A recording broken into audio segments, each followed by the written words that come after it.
Hello students, आज की इस वीडियो में हम लोग कक्षा 10 गणित के एक मॉडल पेपर को सॉल्व करने वाले हैं, जिसमें कि हम लोग देखेंगे कि गणित के प्रश्न पत्र को किस तरह सॉल्व किया जाता है और उसमें कैसे क्वेश्चन आते हैं। ये एक इम्पॉर्टेंट मॉडल पेपर है जो कि हमारा गणित के प्रश्न पत्र को देखने में और उसके कुछ इम्पॉर्टेंट क्वेश्चन को सीखने में बहुत हेल्प करेगी। तो ये यहाँ पर आप लोग देख सकते हैं कि कुछ बेसिक इंस्ट्रक्शन दिए गए हैं जो कि आप लोग यहाँ पर देख सकते हैं, और उसके बाद ये इंस्ट्रक्शन हमें फॉलो करने होते हैं। इसके लिए मैं एक स्पेशल वीडियो बना दूंगा कि आप लोग किस तरह से प्रश्न पत्र को सॉल्व करेंगे और कैसे कॉपी में लिखेंगे और कैसे कौन कौन सी चीज़ें हैं जो कि हमें ध्यान रखनी होती हैं। तो इसके लिए मैं एक स्पेशल वीडियो बनाऊंगा, लेकिन अभी हम लोग क्या करेंगे कि इस प्रश्न पत्र को सॉल्व करके देखेंगे। इसमें बहुत ही अच्छे क्वेश्चन हैं, तो चलिए इस वीडियो को स्टार्ट कर लेते हैं। तो यहाँ पर आप लोग देख सकते हैं कि ये हमारा सबसे फर्स्ट क्वेश्चन है, जिसमें कहा जा रहा है कि सभी खंड कीजिए, अर्थात इसके जितने क्वेश्चन हैं उनको हमें सभी को करना है।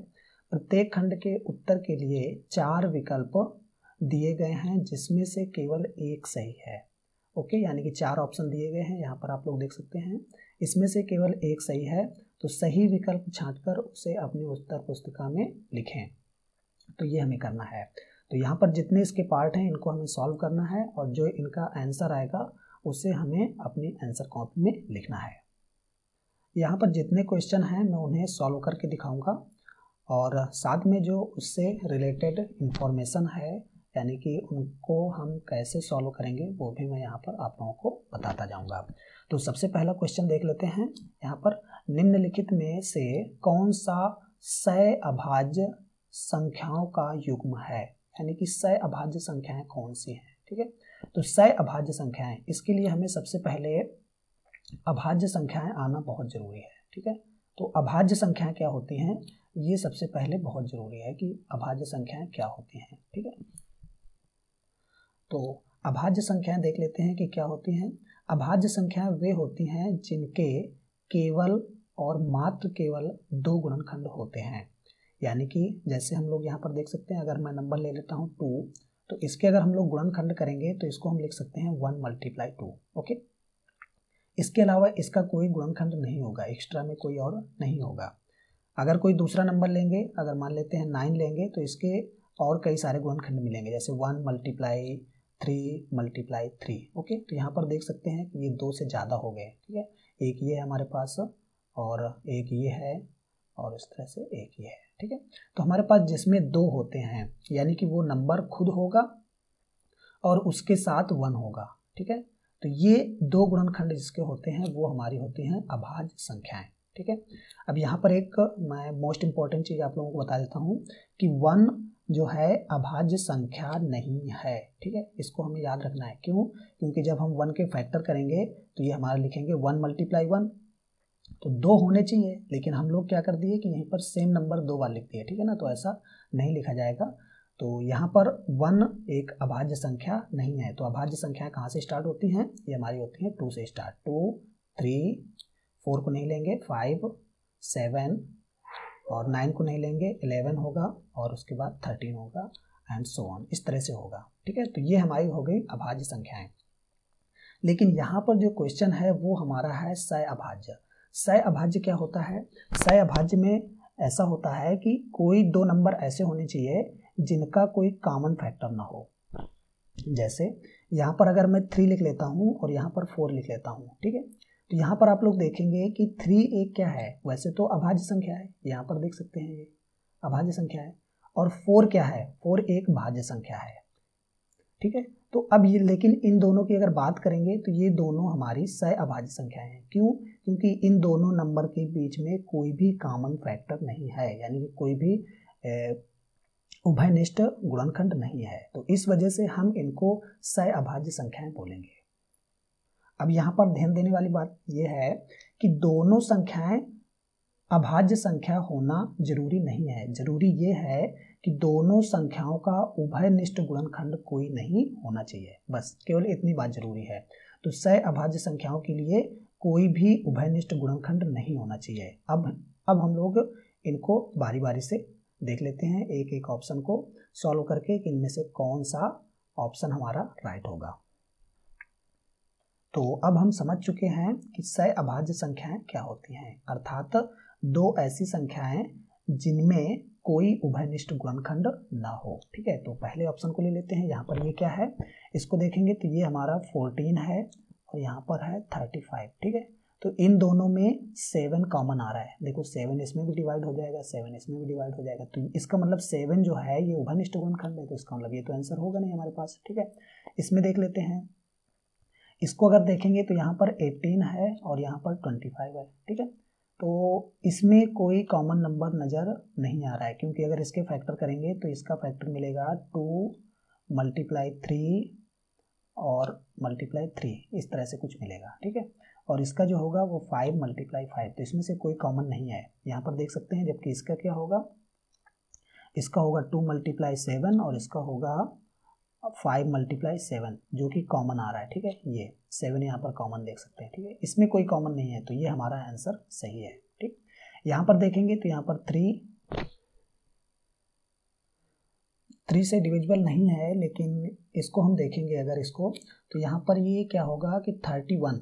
ओके, तो 31 के लिए हम लिखेंगे 1 × 31। ओके, लेकिन जब 93 को लिखेंगे तो इसको हम लिख सकते हैं 1 × 3 × 31। ओके, तो यहाँ पर देख सकते हैं कि ये कॉमन हो गया। ठीक, इस वजह से ये आंसर भी नहीं होगा और हमारे पास केवल यही आंसर सही है। इसमें से तो 2 कॉमन आ रहा है। ठीक है, तो ये भी हमारा गलत है, आंसर हमारा सेकंड वाला सही है। ये बहुत अच्छा क्वेश्चन है, इसको काफ़ी मैंने डिटेल में समझाया है, आप लोग आगे के लिए इसको अच्छे से ध्यान रखना। यहाँ पर आप लोग सेकंड नंबर देख सकते हैं, द्विघात समीकरण ये लिखा हुआ है कि मूलों का गुणनफल है। तो मूलों का गुणनफल क्या होता है, यहाँ पर द्विघात समीकरण के जो मूल होते हैं वो अल्फा और बीटा होते हैं। तो मूलों का गुणनफल जो होगा तो अल्फा × बीटा = होता है C/A। Okay, C/A। तो यहाँ पर देख लेते हैं कि A, B, C की वैल्यू क्या है। तो इसको अगर हम कंपेयर करेंगे ax² + bx + c = 0 से कंपेयर करेंगे तो आप लोग देखेंगे कि x² का टर्म मिल रहा है, अर्थात a की वैल्यू मिल रही है, b की वैल्यू भी मिल रही है और c यहाँ पर नहीं दिया गया है, क्योंकि c का कोई टर्म यहाँ पर नहीं दिया गया, तो c बराबर हमारा 0 हो जाएगा। तो यहाँ पर हम लिख देंगे 0 और डिवाइड में आएगा 3, ये a की वैल्यू है 3, तो यहाँ पर 3 लिखेंगे तो इसका आंसर हमारे पास आ जाएगा 0। तो ये हमारा आंसर फर्स्ट हो जाएगा इसका। यहाँ पर ग नंबर को देख लेते हैं। यहाँ पर सारी वैल्यू दी गई हैं, इसको आप लोग पढ़ लीजिएगा। और यहाँ पर ये हमारा कोण दिया गया है, ठीक है, जो कि यहाँ पर देख सकते हैं। और इसके बाद PTQ की वैल्यू पूछी जा रही है, यानी कि ये वैल्यू पूछी जा रही है, ठीक है। तो इसकी वैल्यू क्या होगी, तो यहाँ पर ये जो पूरा एक बना हुआ है तो ये हमारा चतुर्भुज बना हुआ है, ठीक है। आप लोग जानते हैं कि ये जो है ये PT स्पर्श रेखा है, तो स्पर्श रेखा और त्रिज्या के बीच जो बना कोण होता है ये 90 डिग्री होता है, ठीक है। ये भी 90 डिग्री होता है, ठीक है। तो अगर हम इसको चतुर्भुज के नियम से लगाएंगे ना तो भी हमारे पास आ जाएगा, यानी 90 + 90 और प्लस ये वाला एंगल, और इसको अगर हम x मान लेते हैं, ठीक है, इसको अगर हम x मान लेते हैं तो प्लस ये इक्वल टू कितना हो जाएगा 360। इतना जैसे लिखेंगे तो हमें x की वैल्यू मिल जाएगी, ठीक है। तो ये थोड़ा सा लेंथी मेथड है, अर्थात इस तरह का कभी क्वेश्चन आए तो ये दोनों सामने सामने के एंगल को ऐड करके आप लोग 180 कर देना। तो यहाँ पर कितना होगा x + 110 = 180, ठीक है। जैसे इसको लिखेंगे तो x की वैल्यू हमें मिल जाएगी 70, ठीक है। तो ये हमारे पास आंसर आ चुका है। तो इसका जो आंसर होगा वो सेकंड नंबर होगा। नेक्स्ट क्वेश्चन यहाँ पर देख सकते हैं कि cos 60 और cos 30 माइनस sin 60 और sin 30 का मान बताओ। यहाँ पर हमें क्या करना है कि इनकी वैल्यू रखनी है और इसे कैलकुलेट कर लेना है। तो cos 60 की वैल्यू कितनी होती है 1/2, ओके, मल्टीप्लाई cos 30 की वैल्यू √3/2 माइनस sin 60 की वैल्यू √3/2 मल्टीप्लाई 1/2। इनकी वैल्यू को लिख दिया। अब हमें इसे जल्दी से सॉल्व कर लेंगे। तो जब सॉल्व करेंगे तो आप लोग देख सकते हैं कि ये सेम दिख रहा है, ठीक है। अगर इसको और थोड़ा सॉल्व कर लेंगे तो यहाँ पर ये और कुछ अच्छे से दिखने लगेगा, ये देख सकते हैं। ठीक है, तो अब आप लोगों को पता चल गया होगा कि इसका आंसर कितना आएगा, 0, क्योंकि ये दोनों कैंसिल हो जाएंगे, तो इसका जो आंसर होगा वो हमारे पास 0 होगा। यहाँ पर देख सकते हैं, ये अगला क्वेश्चन है हमारे पास। यहाँ पर कहा जा रहा है कि निम्नलिखित में से कौन सी केंद्रीय प्रवृत्त की माप नहीं है। ठीक है, तो आप लोग सांख्यिकी जो चैप्टर है उसको जब पढ़ा होगा तो देखा होगा कि केंद्रीय प्रवृत्ति की जो माप होती है वो 3 होती हैं। ठीक है, पहला होता है हमारे पास माध्य, ये केंद्रीय प्रवृत्ति की माप है। ओके, माध्यिका जिसको हम लोग माध्यक भी बोलते हैं, तो ये माध्यिका हो गई। ओके, नेक्स्ट हमारे पास होता है बहुलक। ठीक है, तो ये हमारा हो गया बहुलक। ठीक है, तो ये 3 होती हैं। तो यहाँ पर माध्य दिया गया है, बहुलक दिया गया है, माध्यिका दिया गया है। ये मानक विचलन जो है ये हमारा केंद्रीय प्रवृत्ति की माप नहीं है, तो यही हमारा आंसर होगा। ठीक है, तो ये हमारा इसका आंसर हो गया। इस तरह से हमारा पहला क्वेश्चन सॉल्व हो चुका है। अब हम लोग क्वेश्चन नंबर 2 की तरफ बढ़ते हैं। ठीक है, तो यहाँ पर देख सकते हैं फर्स्ट क्वेश्चन क्या है, किसी समांतर श्रेणी का nवां पद, nवां पद 2n-1 है, तो इसका 7वां पद ज्ञात कीजिए। nवां पद, जब हम nवां पद लिखते हैं तो हम लोग इसको an इक्वल टू इस तरह से लिखते हैं। ठीक है, 2n-1, तो ये हमारा दिया गया है, nवां पद दिया गया है। अब इसमें 7वां पद पूछा जा रहा है। ठीक है, तो 7वां पद क्या होगा, अर्थात a7। ओके, तो यहाँ पर आप लोग देखिए कि nवां पद हमारे पास ये है और 7वां पद हमसे पूछा जा रहा है, तो n की जगह पर क्या लिखा हुआ है, यहाँ पर देखिए n की जगह पर क्या लिखा है 7, तो इसका मतलब हम लोग रिप्लेस कर देंगे। तो जैसे इसको रिप्लेस करेंगे तो इसका आंसर हमारे पास आ जाएगा। तो ये हमारे पास जैसे इसको रिप्लेस करेंगे तो यहाँ पर आ जाएगा 2 × 7 - 1, और इसको सॉल्व करेंगे तो ये हमारे पास हो जाएगा 14 - 1 यानी कि 13। इसका जो आंसर है a7 इक्वल टू आ जाएगा 13।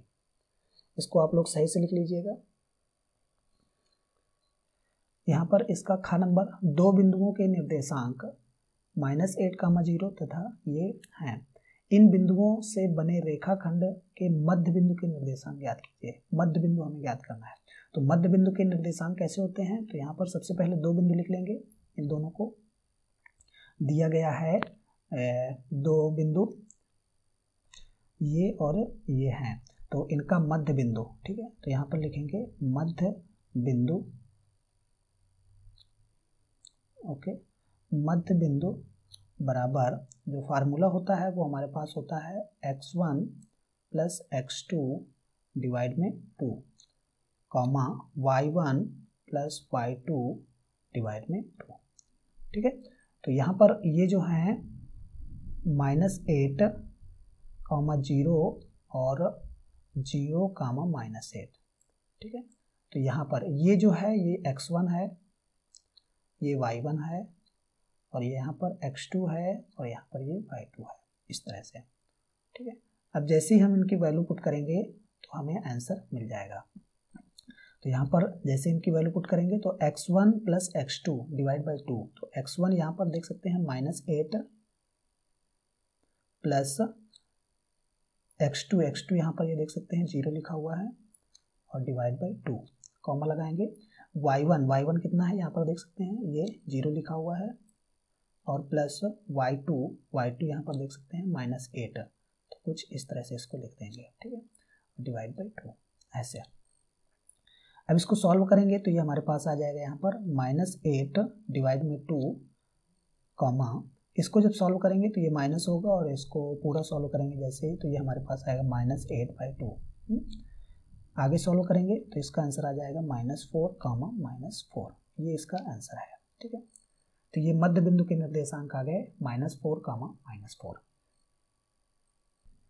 यहाँ पर आप लोग देख सकते हैं कि इसका ग नंबर, ये हमारे पास क्वेश्चन है, एक ब्रैकेट में यहाँ पर लिख लेते हैं, एक ब्रैकेट में 1 - sin थीटा, दूसरे ब्रैकेट में है 1 + sin थीटा। ओके, जो नेक्स्ट ब्रैकेट है उसमें लिखा हुआ है 1 + tan थीटा, तो यहाँ पर लिख लेते हैं 1 + tan थीटा। इसको हमें प्रूव करना है 1 के बराबर, तो इसको हम लेफ्ट हैंड साइड मान लेंगे। ये हमारा लेफ्ट हैंड साइड है, लेफ्ट हैंड साइड बराबर हमने ले लिया है। अब हम इसको सॉल्व करके 1 के बराबर प्रूव करेंगे। तो यहाँ पर देख सकते हैं कि इन दोनों को आप देखिए, तो यहाँ पर देखेंगे कि एक ब्रैकेट में a प्लस बी, ये दोनों सेम है, तो a प्लस बी और एक ब्रैकेट में a माइनस बी। a की वैल्यू यहाँ पर 1 है और b की वैल्यू साइन थीटा है, तो एक ब्रैकेट में a प्लस बी ये लिखा हुआ है और एक ब्रैकेट में a माइनस बी ये लिखा हुआ है। अर्थात इन दोनों को जैसे ही हम मिलाएंगे तो इसको हम लिख सकते हैं a square minus B square, तो a स्क्वायर यानी कि 1 का होल स्क्वायर और माइनस बी स्क्वायर, तो यहाँ पर कुछ ये इस तरह से हो जाएगा, ठीक, साइन थीटा का होल स्क्वायर। ये एक ब्रैकेट में रहेगा क्योंकि यहाँ से यहाँ तक हम लोग ले रहे हैं और इसके साथ में ये मल्टीप्लाई में है, तो इसको कुछ इस तरह से लिखना पड़ेगा, ये ठीक है। यहाँ पर स्क्वायर लगा हुआ है, इसको स्क्वायर लगा लेंगे इस तरह से। अब यहाँ पर देखेंगे तो ये हमारे पास मिलेगा 1 माइनस साइन स्क्वायर थीटा, और अगला ब्रैकेट में हमारे पास होगा 1 प्लस, इसको साइन कॉस में चेंज कर लेते हैं, tan थीटा बराबर होता है साइन थीटा बटे कॉस थीटा, तो इसको हम लिखेंगे साइन स्क्वायर थीटा बटे कॉस स्क्वायर थीटा, ये इस तरह से हो जाएगा, ठीक है। अब इसको देखेंगे तो 1 माइनस साइन स्क्वायर थीटा, ये हमारा हो जाएगा कॉस स्क्वायर थीटा। आप लोग फार्मूला याद किए होंगे ये, ठीक है। इसको एक ब्रैकेट में रखिए और इसको जब हम लोग एलसीएम लेंगे तो ये कुछ इस तरह से मिलेगा, कॉस स्क्वायर थीटा, एलसीएम लेंगे तो यहाँ पर हो जाएगा cos square theta plus sign square theta, इस तरह से, ठीक है। अब यहाँ पर क्या करेंगे कि अब हम सिंपली इनकी वैल्यू को थोड़ा रिप्लेस करेंगे और आंसर हमारे पास आ जाएगा। तो यहाँ पर देख सकते हैं कि ये कॉस स्क्वायर थीटा और ये कॉस स्क्वायर थीटा कट जाएगा, ठीक है। तो इसको कट नहीं करना होता है, ये हमें ऐसे ही शो कर देना है, कटा हुआ यहाँ पर शो नहीं करेंगे, ऐसे ऐसे कट नहीं करते हैं, ओके। नेक्स्ट स्टेप में बस इनको हटा करके लिख देंगे, तो यहाँ पर हम नेक्स्ट स्टेप में लिखेंगे कॉस स्क्वायर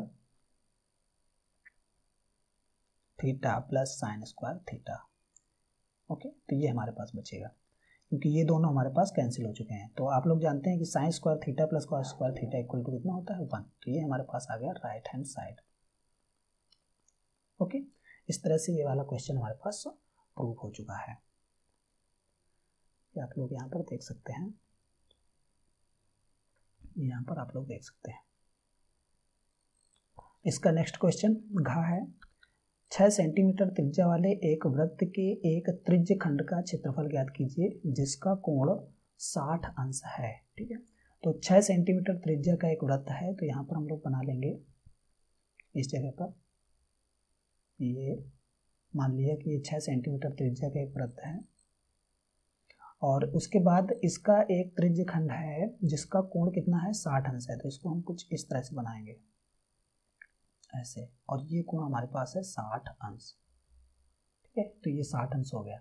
अब हमें इसी का क्षेत्रफल ज्ञात करना है, अर्थात इस पूरे एरिया का इसका क्षेत्रफल ज्ञात करना है, ठीक है। तो इसको कैसे सॉल्व करेंगे, तो यहाँ पर इसे सॉल्व करने से पहले इसकी कुछ डिटेल लिख लेंगे। वृत्त की त्रिज्या r बराबर 6 सेंटीमीटर, ओके, ये हमारा दिया गया है। और उसके बाद ये जो कोण दिया गया है ये हमें थीटा बराबर 60 अंश ये दिया गया है, ठीक है। अब हमें इसका क्षेत्रफल बताना है, तो यहाँ पर लिखेंगे त्रिज्य खंड का क्षेत्रफल, त्रिज्य खंड का क्षेत्रफल। अब यहाँ पर इसको देखिए, ये टोटल पूरा कोण क्या होता है, एक तो फार्मूला है कि इसको हम सिंपली लिख देंगे कि थीटा डिवाइड बाई 360 और इसका जो क्षेत्रफल है वो पाई आर स्क्वायर से मल्टीप्लाई कर देंगे। इसको थोड़ा सा याद करने की कोशिश करिए कि अगर हम फ्रैक्शन फॉर्म में इसको लिखना चाहें, ठीक है, तो ये पूरा कोण कितना होता है, यहाँ पर ये अगर एक पूरा सर्कल है तो उस पर पूरा कोण कितना होता है, तो 360 का होता है, ठीक है। तो 360 को यहाँ पर लिख लीजिए, उसमें से कितना पार्ट लिया जा रहा है, तो ये थीटा लिया जा रहा है, ठीक है। कितना पार्ट लिया जाए थीटा, तो थीटा की वैल्यू यहाँ पर कितनी है, अभी हम थीटा लिख देते हैं, ओके। और उसके बाद कितने का, तो क्षेत्रफल का लिए हम निकाल रहे हैं, तो यहाँ पर हो जाएगा पाई आर स्क्वायर, इस तरह से। अब इसमें हम लोग सिंपली वैल्यू पुट करेंगे और इसके बाद ये हमारा सॉल्व हो जाएगा। थीटा की वैल्यू कितनी है 60 अंश और बटे में 360 मल्टीप्लाई पाई को मैं यहाँ पर पाई लिखा रहने देता हूँ और आर की वैल्यू जो है वो है 6। अब इसको जैसे ही सॉल्व करेंगे तो हमारे पास आंसर आ जाएगा। ठीक है, तो इसको देख लेते हैं।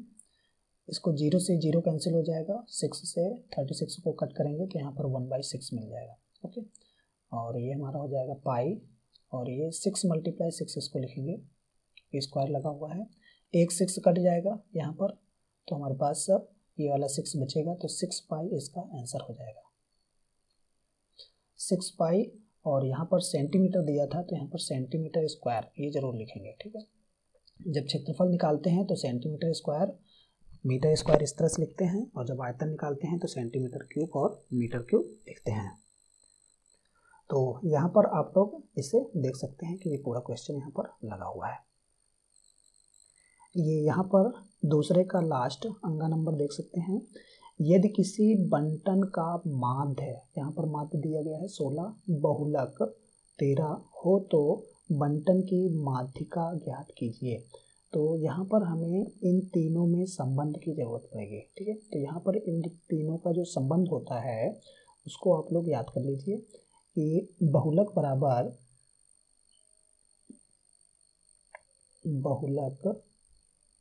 बराबर 3 माध्यिका 3 गुणित माध्यिका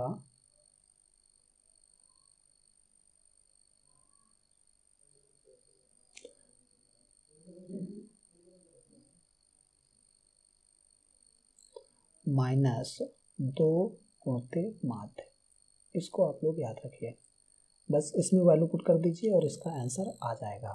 तो यहाँ पर क्या क्या दिया गया है उसको लिख लेंगे और उसके बाद जो वैल्यू हमें मिल जाएगी। तो यहाँ पर दिया गया है माध्य दिया गया है 16 तो यहाँ पर लिख लेंगे 2 मल्टीप्लाई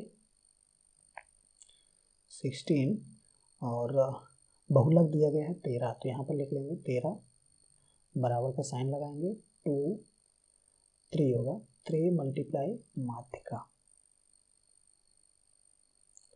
इस तरह से। ठीक है, तो जैसे इसको आगे सॉल्व करेंगे तो हमें इसका आंसर मिलेगा 13 बराबर यहाँ पर 3 मल्टीप्लाई माध्यिका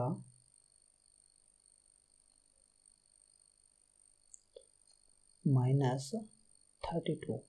इसको इस तरफ कर देंगे तो ये प्लस में हो जाएगा और जैसे इसको इस तरफ करेंगे तो ये प्लस में हो जाएगा। तो 13 प्लस 32 बराबर 3 मल्टीप्लाई माध्यिका। ठीक है, तो इसको ऐड करेंगे तो ये हमारा हो जाएगा 45। ओके, 3 मल्टीप्लाई माध्यिका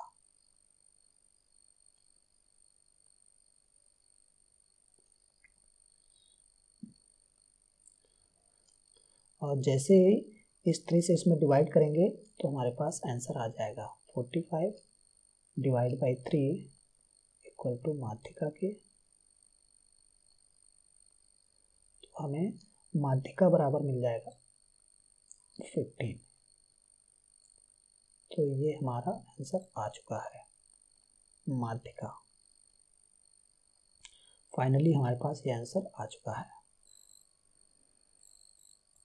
तो यहाँ पर आप लोग देख सकते हैं कि ये पूरा क्वेश्चन सॉल्व हो चुका है और इसका आंसर यानी कि माध्यिका जो है वो 15 आ चुकी है।